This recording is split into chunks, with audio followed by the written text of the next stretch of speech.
Hey everybody, welcome back to another episode of The Loop. All week this week, we've been looking together at the book of Job. In the first few chapters, Job goes through some awful suffering. Then in chapters 3 through 37, Job and his friends discuss the suffering that Job has been through.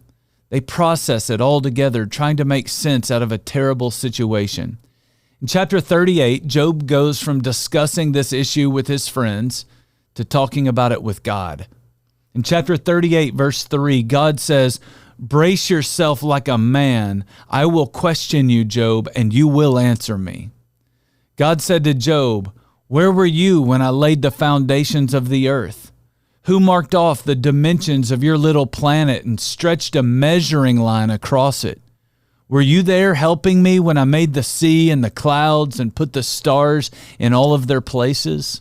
God goes on like this for 4 chapters.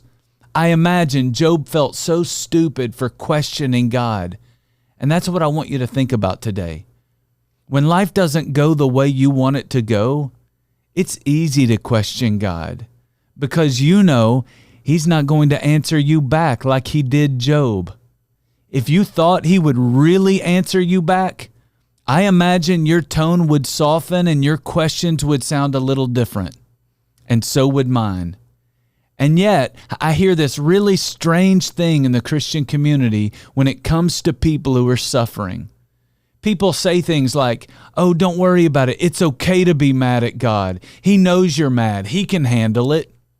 I hear other people say things like, "I was just being real with God." Be careful. Remember earlier in the book, Job is applauded for not charging God with wrongdoing. Now at the end of the book, chapter 42, verse 3, Job said to God, "You asked, 'Who is this that obscures my plans without knowledge?' And then Job answers, 'Surely I spoke of things I did not understand, things too wonderful for me to know.'" Job went from questioning God to taking on a posture of humility before God. Chapter 42, verse 5, Job said to God, "My ears had heard of you, but now my eyes have seen you. Therefore, I despise myself and repent in dust and ashes." If the story of Job teaches us anything at all, it teaches us that in the midst of our suffering, we need to maintain our integrity, both in what we do and in what we say. We can be honest, but in the process of being honest, we also need to remain humble.